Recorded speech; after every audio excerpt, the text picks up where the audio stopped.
Hello बच्चों, कैसे हो आप सभी। उम्मीद है आप सभी अच्छे होंगे और अच्छे से पढ़ाई कर रहे होंगे। तो भाई इस वाली वीडियो में हम समझने वाले हैं 2023 का जो स्टैंडर्ड का पेपर था उसके सभी एमसीक्यूज़ को। बेहद इंपॉर्टेंट है 2026 के लिए। भाई एक एक सवाल को रट के जाना, पेपर में देखने को मिल सकता है। तो चलिए स्टार्ट करते हैं पहले सवाल से। भाई दिया गया the number of polynomials having zeros -3 and 5। भाई कितने नंबर ऑफ पॉलिनोमियल्स आप बना सकते हो इन दो जीरोस की हेल्प से। हम बना सकते हैं इनफाइनाइट। आपने एक फॉर्मूला पढ़ा होगा पॉलिनोमियल का, और भाई ये फॉर्मूला है हमारे पास। एक सेकेंड बच्चों,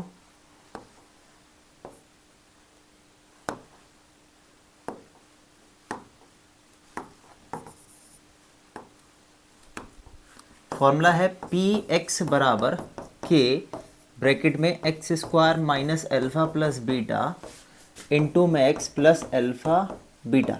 अब ये अल्फा बीटा ये जीरोस की वैल्यू दी गई है -3 और 5 हमारे पास, ठीक है। तो ये जो के वैल्यू है ना कांस्टेंट, ये होती है हमारे नेचुरल नंबर 1 2 3 और ये कहाँ तक इनफाइनाइट तक जाते हैं। तो इसका मतलब ये है हम इनफाइनाइट नंबर्स ऑफ पॉलिनोमियल यहाँ पर क्या कर सकते हैं, बना सकते हैं 1 2 3 4 वैल्यू पुट करके, ठीक है जी। अगले सवाल पे चलते हैं। अगला क्वेश्चन आपको दिया है द पेयर ऑफ इक्वेशंस दी गई है, पैरेलल लाइंस वाली कंडीशन है। तो ए और बी की वैल्यू बताइए, सॉरी ए और बी की कंडीशन बताइए कि भाई कौन सी कंडीशन पे ये पैरेलल लाइंस बनेगी। सिंपल क्या करना है, पैरेलल लाइंस वाली कंडीशन लिख दो आप। ये है A1 अपॉन में A2 बराबर होता है B1 अपॉन में B2 और बराबर नहीं होता C1 अपॉन C2 के, ठीक है। वैल्यू पुट करेंगे भाई। A1 कितना है, A है, ठीक है जी। A2 कितना है आपके पास, 3 है, बराबर B1 कितना है, 2 है, और आपके पास B2 कितना है, B है, नॉट इक्वल टू C1 कितना है, 9 है, और ये 18 है। तो हमें तो इन दो पे फोकस करना है जो बराबर वाली है, क्योंकि यहाँ चारों कंडीशन बराबर वाली दी गई है। तो भाई देखो A की B से क्रॉस मल्टीप्लाई कर दो, AB बराबर में कितना होगा, 3 2 जा 6। तो देख लो भाई कौन सा ऑप्शन करेक्ट आ रहा है, AB बराबर 6 आ रहा है आपका, है ना। तो कौन सा ऑप्शन करेक्ट हो गया, D option is the correct, ठीक है भाई। अगले सवाल पे चलते हैं। अगला क्वेश्चन दिया है the common difference of the AP whose nth term is given by. भाई इस तरीके से सवाल बहुत पूछा जाता है एग्जाम में। तो इसकी हेल्प से आप क्या बना सकते हो, एपी बना सकते हो। तो देखो कैसे बनेगी भाई एपी। A1 पुट करो, A2 पुट करो, A3, यानी कि n की जगह पर 1 2 3 पुट कर दो, एपी बन जाएगा। तो 3 इंटू में 1 प्लस 7 10 आएगा। A2 कैसे निकलेगा, 3 इंटू में 2 प्लस 7 कितना आ गया, 13 आ गया। इसके बाद 3 इंटू में 3 प्लस 7 कितना आ गया हमारे पास, 9, और ये 16 आ गया। तो आप देखो D निकालना है, तो बाद वाली टर्म में से पहले वाली को माइनस कर दो। A2 माइनस A1, 13 माइनस 10 यानी कि कितना आ गया आपके पास, 3 आ गया। तो कौन सा ऑप्शन करेक्ट हो गया आपके पास, बी ऑप्शन करेक्ट हो गया, ठीक है जी। अगले सवाल पे चलते हैं भाई। फिगर में दिया गया है आपको DE लाइन जो है वो पैरेलल है BC के। अब कुछ बच्चे क्या करते हैं, इस तरीके के सवाल में बीपीटी थ्योरम का यूज कर लेते हैं। नहीं नहीं नहीं नहीं, बीपीटी कब लगती है, जब ये वाली साइड्स होती हैं, ठीक है। लेकिन हमें तो ये वाली साइड दे दी, आपको x की वैल्यू निकालनी है यहाँ पर। तो इसके लिए हम सिमिलैरिटी का कॉन्सेप्ट यूज करते हैं। तो जब दो ट्राइंगल आपस में सिमिलर होते हैं तो उस केस में क्या होता है, साइड्स का रेशियो बराबर होता है। कैसे, देखो ध्यान से, दोनों ट्राइंगल सिमिलर है, यहाँ पर ध्यान रखना DE पैरेलल है BC के। क्यों है, देखो सिमिलर कैसे होंगे, ये एंगल इसके बराबर होगा, कॉरेस्पॉन्डिंग एंगल ये दोनों में कॉमन हो गया। बट छोटे और बड़े ट्राइंगल में सेम यहाँ पे भी कर सकते हो, ये वाला एंगल इसके बराबर है। तो एंगल एंगल एंगल क्राइटेरिया से जो सिमिलैरिटी का क्राइटेरिया होता है, दोनों सिमिलर होंगे। तो कॉरेस्पॉन्डिंग साइड कैसे लिखोगे, देखो आप लिखोगे यहाँ पर AD अपॉन में AB बराबर होगा DE अपॉन में BC के। वैल्यू पुट कर दो। AD कितना है, 2 है, AB कितना होगा, 2 प्लस 3 यानी कि 5, DE कितना है, 4 है, और BC है x। आंसर आ जाएगा, x इधर भेज दो, 2 नीचे जाएगा, 5 ऊपर जाएगा, तो 2 से कटेगा 2 पर, तो कितना आ गया, 10 आ गया, ठीक है। तो 10 सेंटीमीटर होगा आपके पास x की वैल्यू। बात समझ आई, D option is the correct. चलते हैं अगले सवाल पे।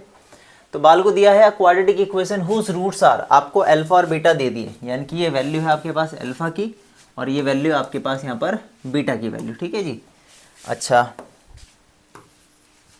देखो आगे, अब आपको पॉलिनोमियल का क्वाड्रेटिक इक्वेशन की बात करिए तो क्वाड्रेटिक इक्वेशन बनाने का जो फॉर्मूला होता है वो वही होता है x square minus alpha plus beta plus alpha into beta. बराबर 0, वैल्यू पुट कर दो आंसर आ जाएगा। एक्स स्क्वायर ऐसे ही रहेगा, अल्फा कितना दिया है आपको 2 प्लस रूट 3 प्लस में 2 माइनस रूट 3 और इनकी कर दो मल्टीप्लाई, यानी कि 2 प्लस रूट 3 मल्टीप्लाई में 2 माइनस रूट 3। देखो एक्स स्क्वायर माइनस रूट से रूट कटा तो 4x आ गया, यहाँ x लगता है, ठीक है, अल्फा प्लस बीटा x। हाँ, इसको सॉल्व करोगे तो यहाँ पे एक आइडेंटिटी बन रही है आपके पास, कौन सी, a का स्क्वायर माइनस b का square, a plus B into A minus B, है ना। तो बस सॉल्व करके आंसर आ जाएगा, ये हो जाएगा एक्स स्क्वायर माइनस 4x, 2 का स्क्वायर 4, रूट 3 का स्क्वायर 3, ठीक है जी। तो 4 में से 3 गया, 1 आ गया, एक्स स्क्वायर माइनस 4x और जी आ गया आपके पास प्लस का 1 बराबर 0। कौन सा ऑप्शन करेक्ट हो गया, x square minus 4x plus 1, A option is the correct. अगर सवाल समझ आ रहे हैं भाई तो वीडियो को लाइक, चैनल को सब्सक्राइब भी कर दीजिएगा, ठीक है जी। अगले सवाल पे चलते हैं। तो अगला सवाल दिया है tan थीटा दिया है 5/12, तो वैल्यू निकालनी है। देखो ये एनसीईआरटी का ही कॉन्सेप्ट है, एक सवाल इस तरीके से है एनसीईआरटी में, लास्ट एक्सरसाइज की ट्रिग्नोमेट्री की जो है, ठीक है। उसमें हम क्या करते हैं, साइन को कॉस में कन्वर्ट करने के लिए हमें कॉस से डिवाइड करना होता है, सॉरी टेन, हाँ साइन को टेन में कन्वर्ट करने, साइन को टेन में कन्वर्ट करने के लिए हमें क्या करना होगा, ऊपर नीचे कॉस से डिवाइड करना होगा। तो कर देते हैं, देखो इसको डिवाइड करेंगे साइन अपॉन कॉस, तो ये 10 में कन्वर्ट हो जाएगा, कॉस अपॉन कॉस, ठीक है, अपॉन में यहाँ पे भी सेम काम करोगे, साइन अपॉन में कॉस, हमने न्यूमरेटर और डिनोमिनेटर में क्या किया, कॉस से डिवाइड कर दिया, कॉस अपॉन में कॉस। ऐसा क्यों किया है, देखो अब आपको समझ आ जाएगी बात। साइन अपॉन कॉस होगा आपके पास 10 थीटा, ये कट के आएगा 1, यहाँ पे भी 10 थीटा और ये आएगा आपके पास माइनस का 1। अब देखो 10 थीटा की वैल्यू दी है 5/12, रख दो भाई 5/12 प्लस का 1 और यहाँ पे है 5/12 माइनस का 1। सॉल्व करेंगे ऊपर वाली टर्म को तो आएगा आपके पास 5 प्लस 12 और नीचे आएगा 5 माइनस 12 अपॉन में 12, इस 12 से 12 साफ, तो ऊपर आया 17 और 5 में से 12 जाएगा, या 12 में से 5 गया तो बचेगा माइनस का, कितना बचेगा, माइनस का 7, 8 लिख दिया, माइनस का बचेगा यहाँ पर 7। तो कितना आ गया ऑप्शन आपके पास, कौन सा करेक्ट होगा, ए ऑप्शन इज द करेक्ट, ठीक है भाई। हाँ, चलते हैं अगले क्वेश्चन पर। तो भाई अगला सवाल यहाँ पर दिया है, तो डिस्टेंस बिटवीन द पॉइंट्स। तो भाई ये क्वेश्चन थोड़ा सा इंपॉर्टेंट भी है। इंपॉर्टेंट क्यों है भाई, डिस्टेंस निकालना है, डिस्टेंस फॉर्मूला लगाओ आंसर आ जाएगा। लेकिन एक ट्रिक आपको यहाँ पर सीखने को मिलेगी, वो ट्रिक क्या है, फॉर्मूला लर्न करना है आपको। मॉड में x2 माइनस x1, बस मॉड में x2 माइनस x1 क्यों लगाया भाई ये फॉर्मूला, ये डिस्टेंस का फॉर्मूला होता है जो हम क्लास 11th में पढ़ते हैं। एक तरीके से ट्रिक का ये काम करती है। ये फॉर्मूला तब लगता है जब आपके पास y कोऑर्डिनेट सेम हो, ठीक है, y कोऑर्डिनेट क्या हो, सेम हो। अगर यहाँ पर x कोऑर्डिनेट सेम हो जाए फिर क्या करोगे आप, डिस्टेंस का फॉर्मूला कौन सा लगाओगे, तो आप लगाओगे मॉडुलस में y2 माइनस y1। जब आपके पास क्या हो, x कोऑर्डिनेट सेम हो या 0 हो, तब ये फॉर्मूला यूज़ करते हैं। तो हमें तो हमारे पास क्या है भाई, y कोऑर्डिनेट क्या है, सेम है, तो उस वाले सिनेरियो में हम क्या करने वाले हैं, वैल्यू पुट करो तो आंसर आ जाएगा। देखो ध्यान से, मॉड का मतलब होता है यहाँ पर कोई भी अंदर नेगेटिव साइन हो वो प्लस हो जाएगा, जब उसको सिंप्लीफाई कर दोगे आप ब्रैकेट के अंदर तो बाहर आने पे क्या हो जाएगा, प्लस हो जाता है। बस ये बात ध्यान रखनी, इतनी सी बात को फोकस कर लो। और कुछ नहीं समझ आ रहा ना, डिस्टेंस फॉर्मूला लगाओ आंसर आ जाएगा। ऐसे भी कर सकते हो, देख लो यहाँ पर अब भाई x2 कितना है, x2 आपके पास माइनस का 2/3 है, फिर माइनस का साइन लगाओगे, फिर आपके पास है माइनस का 11/3 मॉड में, है ना, तो ये मॉड में आ गया। अब इसको सॉल्व कर दोगे आंसर आ जाएगा। देखो ध्यान से भाई, इन दोनों का एलसीएम पहले तो माइनस माइनस प्लस होगा, तो माइनस का 2 और माइनस माइनस प्लस आ गया 11, ठीक है, नीचे 3 है ऑलरेडी। सॉल्व करोगे तो आ गया मॉडल में 9/3, तो कटेगा कितना आ गया आपके पास, 3 आ गया आंसर है। तो मॉड में से जब वो नंबर बाहर निकलेगा तो क्या आ जाएगा आपके पास, प्लस का रहेगा, क्योंकि मॉड इसलिए लगता है ये आप 11th क्लास में जानोगे, अभी जानने की जरूरत नहीं है। ट्रिक समझ आई, ठीक है, नहीं समझ आई तो भाई डिस्टेंस फॉर्मूले से करना, आंसर 3 आएगा। तो कौन सा ऑप्शन करेक्ट हो गया आपके पास यहाँ पर, D option is the correct. चलते हैं नेक्स्ट क्वेश्चन पर। देखिए दिया गया है in the given figure A B B C 10 centimetre दिया है, ए सी की लेंथ 7 सेंटीमीटर, तो आपको बी पी की लेंथ निकालनी है।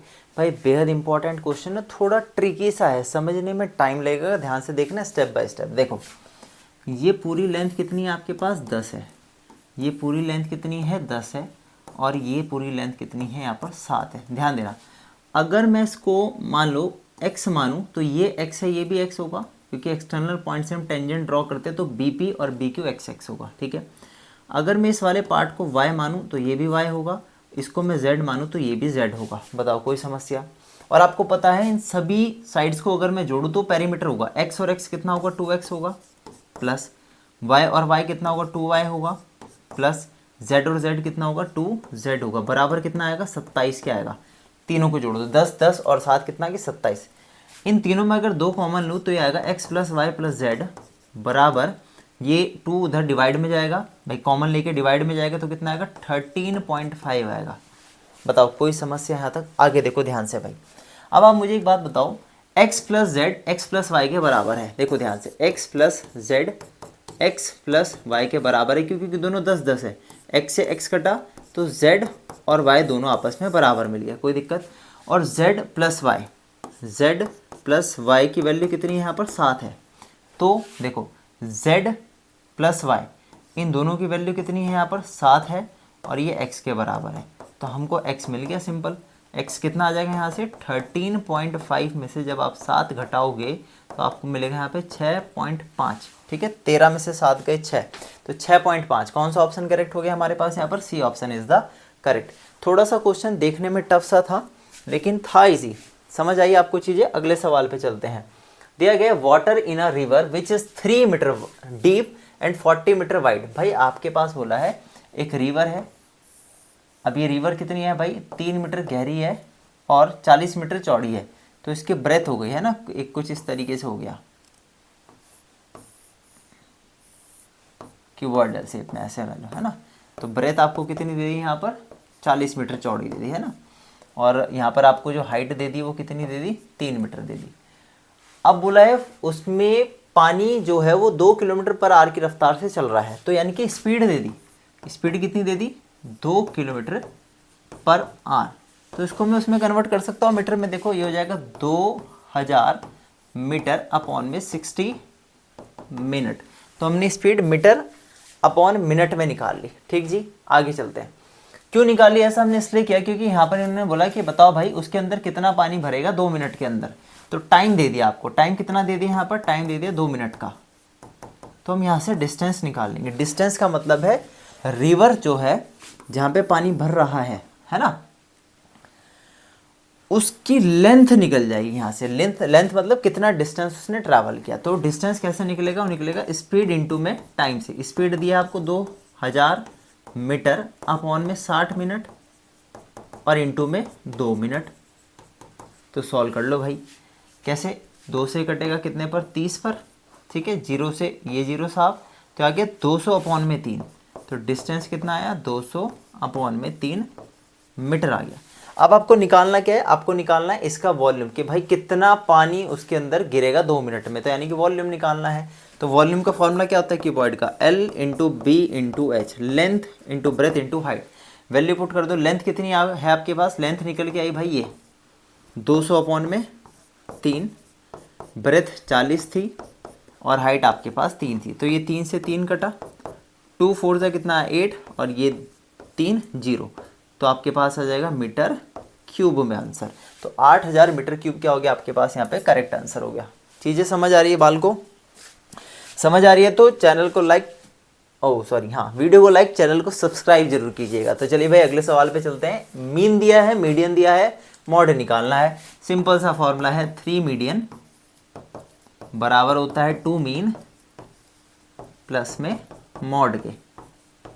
देखो भाई मीडियन 12 है, मीन कितना है, सॉरी क्या कर दिया भाई बाल को, वैल्यू गलत रख दी मास्टर जी। मीडियन है 15, मीडियन है 15 और जी मीन है आपके पास कितना 12, मॉड निकाल लेंगे हम यहाँ से फटाफट। देखो ये आ गया 45 मल्टीप्लाई करके, ये आ गया 24, तो मॉड कितना आ गया, तो जी मॉड आ गया 45 माइनस 24, 5 में से 4 गया 1, 4 में से 2 गया 2, 21। तो कौन सा ऑप्शन करेक्ट हो गया यहाँ, B option is the correct. चलते हैं भाई अगले सवाल पे। अगला सवाल यहाँ पे दिया है in the given figure A B एक टेंजेंट है दिखाई दे रही है, सेंटर्ड ओ पर है, ओ ए आपको 6 दे दिया, ओ ए ओ से लेके ए तक कितना दे दिया 6 सेंटीमीटर दे दिया, ओ ए भी आपको 30 डिग्री दे दिया। तो रेडियस निकालनी है सर्कल की। भाई रेडियस टेंजेंट पर क्या होती है, परपेंडिकुलर होती है, ठीक है। अब देखो ये परपेंडिकुलर है तो इसके सामने वाली हाइपोटेनस होगी जो कि 6 दी है, ये निकालना है रेडियस। तो कौन सा फॉर्मूला लगाओगे, साइन थीटा। साइन थीटा क्या होता है, परपेंडिकुलर अपॉन में हाइपोटेनस। थीटा आपको कितना दिया है 30 डिग्री, ठीक है। परपेंडिकुलर आपको निकालना है, ओ बी निकालना है और हाइपोटेनस आपको दिया है 6। साइन 30 की वैल्यू बताओ कितनी होती है, साइन 30 की वैल्यू होती है 1/2, तो लिखा 1/2। तो ओ बी निकालना है 6, ये रहा 6 क्रॉस मल्टीप्लाई में भेज दो, 6 अपॉन में 2, ओ बी की लेंथ निकल गई, कितना आ गया 3। तो ओ बी कितना मिल गया हमको यहाँ पर 3 मिल गया, 3 सेंटीमीटर। तो यानी कि ए ऑप्शन इज द करेक्ट। चले बाल को अगले सवाल पे चलते हैं। अगला दिया है 2 tan 30 upon 1 + tan square 30 degree is equal to, tan 30 की वैल्यू होती है हमारे पास 1/√3। वैल्यू पुट करो आंसर आ जाएगा। एक ट्रिक बता देता हूँ आपको, देखो एक फॉर्मूला लर्न रखना है। फॉर्मूला ये है कि साइन 2θ बराबर होता है 2 tan θ upon 1 + tan square theta की। तो एक फॉर्मूला है, क्लास 11th में हम इसको पढ़ते हैं, लेकिन याद कर लोगे ठीक है, नहीं भी करोगे तो भैया tan 30 की वैल्यू पुट करना आंसर आ जाएगा। देख लो यहाँ से डायरेक्ट हो जाता है, थीटा कितना है 30 है तो वैल्यू पुट कर दो यहाँ पर, साइन 2 इंटू में 30 लिखोगे आप सिंपल, तो हो गया साइन 60। तो आंसर क्या आ गया साइन 60। कौन सा ऑप्शन हो गया हमारे पास, A option is the correct. तो यहाँ से ये ट्रिक या फॉर्मूले का इस्तेमाल करके अपने निकाल लें भाई आंसर, वरना आप उस तरीके से भी करोगे कोई समस्या नहीं है उसमें, ठीक है। देखो अब ए बी सी और डी ई एफ है, दो ट्राइंगल है और ये रेशियो आपस में बराबर, तो भाई ट्राइंगल बना लो फटाफट, ए बी और सी, और एक ट्राइंगल बना लिया हमने डी ई और एफ। साइड्स का रेशियो देख लो, ए बी अपॉन में डी ई, ठीक है, बी सी अपॉन में एफ टी ये रहा।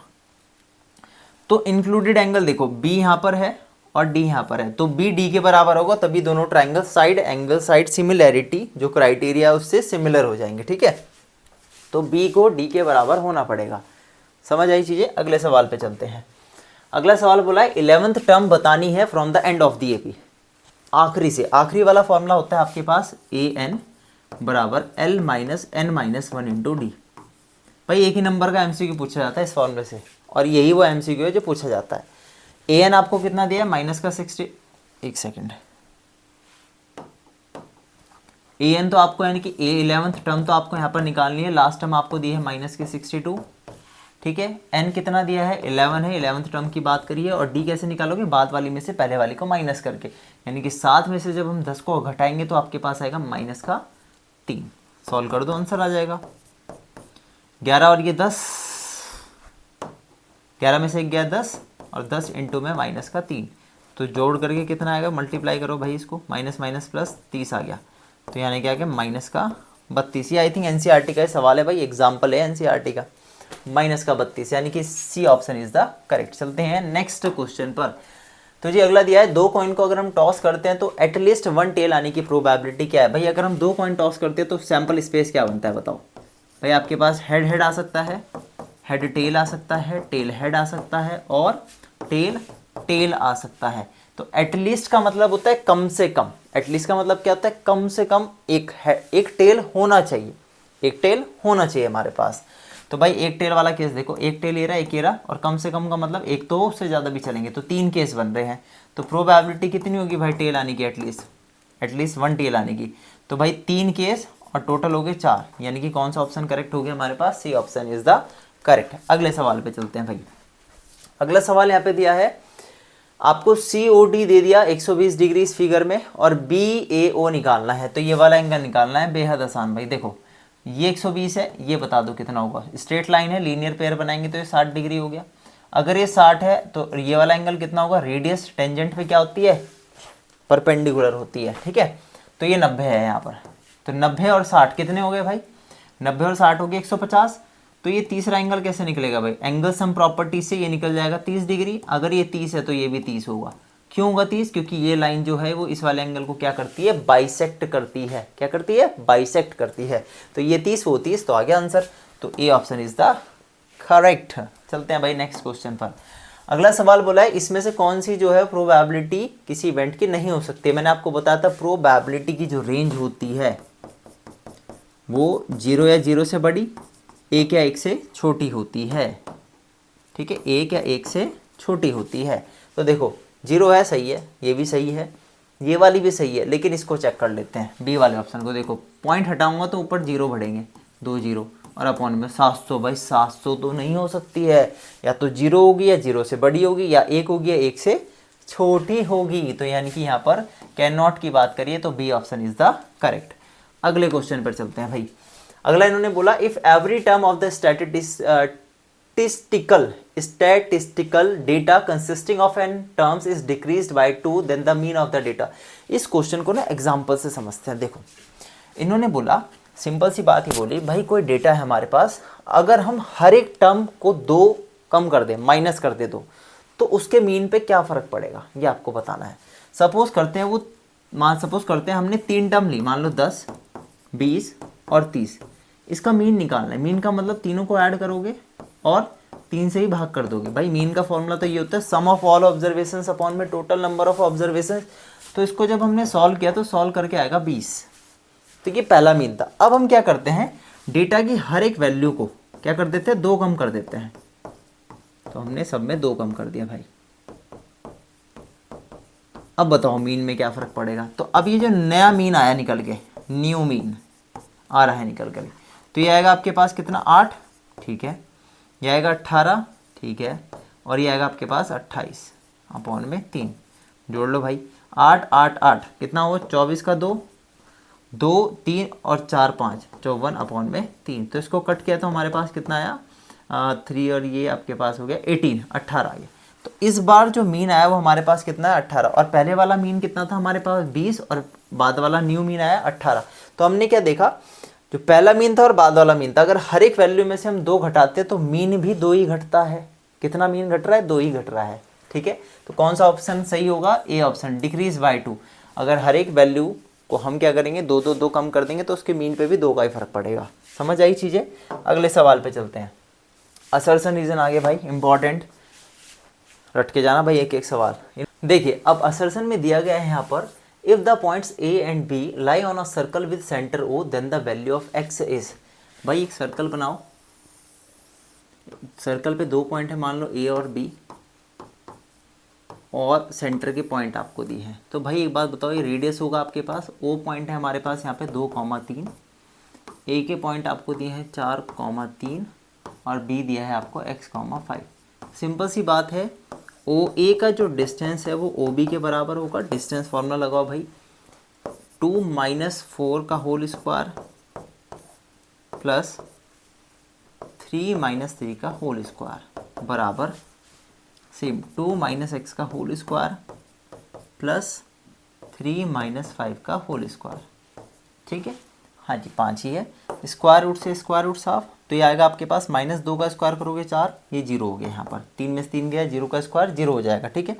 यहाँ पे आइडेंटिटी लगाएंगे, a का स्क्वायर प्लस b का स्क्वायर -2ab, ठीक है। यहाँ तक इसको खोलेंगे तो यहाँ पर आपके पास आएगा 4, यानी कि -2 का होल स्क्वायर, -2 का होल स्क्वायर खोलेंगे तो 4 आएगा। 4 से 4 साफ हो गया।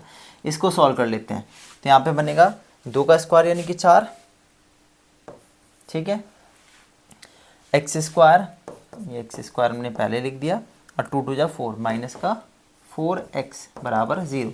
इसको सॉल्व करते हैं, ये है x square minus 4x, x square minus 4x और प्लस का 4। यहाँ से x की वैल्यू सॉल्व करते हैं, तो भाई x की वैल्यू 2 आनी चाहिए।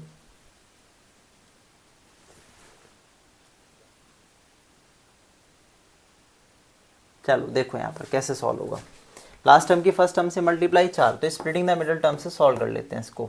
2x माइनस 2x प्लस का 4 बराबर 0, x माइनस 2, ठीक है, तो क्या माइनस 2 ब्रैकेट में x माइनस 2 बराबर 0, तो x माइनस 2 सेम आएगा x माइनस 2, तो यहाँ से x माइनस 2 बराबर 0 रखेंगे तो x की वैल्यू कितनी मिल गई भाई, यहाँ से हमको 2 मिल गई भाई। तो बहुत लेंथी MCQ हो गया भाई, ठीक है। x की वैल्यू कितनी आ गई भाई हमारे पास यहाँ पर 2 आ गई है, तो इसका मतलब असर्शन यहाँ पर क्या हो गया, ट्रू हो गया। अब बात करते हैं रीजन की। रीजन इन्होंने बोला है centre of a circle is the mid point of each code of the circle. भाई सर्कल का जो ये सेंटर होता है, क्या ये कोड का भी क्या होता है, मिड पॉइंट होता है? नहीं, क्योंकि कोड जरूरी थोड़ी है सेंटर से ही पास हो रही हो, कोड तो ये भी हो सकती है, ठीक है। तो क्या सेंटर इसका मिड पॉइंट होगा? बिल्कुल नहीं होगा, यानी कि रीजन यहाँ पर क्या हो गया, फॉल्स। जहाँ ट्रू असर्शन ट्रू होता है और रीजन आपके पास फॉल्स होता है, तो यहाँ पे ऑप्शन कौन सा करेक्ट होता है, सी वाला ऑप्शन करेक्ट होता है, ठीक है। चलिए अगले सवाल पे चलते हैं। अगले सवाल बोला है द नंबर 5 की power n can not end with the digit 0 where n is a natural number. बिल्कुल बात सही है भाई, 5 की पावर n कभी भी अंत नहीं हो सकता 0 से। अगर 5 की पावर 1 रखो कितना आएगा, 5 आएगा। 5 की पावर 2 रखो कितना आएगा, 25 आएगा। 5 की पावर 3 रखो कितना आएगा, 125 आएगा। इस तरीके से लास्ट में 5 ही आने वाला है, तो असर्शन यहाँ पर क्या हो गया, ट्रू हो गया। बात करते हैं रीजन की। बोला है प्राइम फैक्टराइजेशन जो होगा 5 का, उसके सिर्फ 2 ही फैक्टर होंगे, 1 और 5। बिल्कुल बात सही है, क्योंकि प्राइम नंबर है, 2 ही फैक्टर होंगे, 5 और 1। तो ये बात भी यहाँ पर ट्रू बोली, लेकिन ये इसको करेक्ट एक्सप्लेन नहीं कर रहा है, क्योंकि यहाँ पर तो क्या हो गया, लास्ट के एंड की डिजिट की बात हो गई, यहाँ पर फैक्टर की बात हो गई। तो इसका मतलब कौन सा ऑप्शन करेक्ट होगा हमारे पास, यहाँ पर B option is the correct, जहाँ पे असर्शन भी सही होता है, रीजन भी सही होता है, लेकिन वो उसको करेक्ट एक्सप्लेन नहीं कर रहा होता है, ठीक है बालको।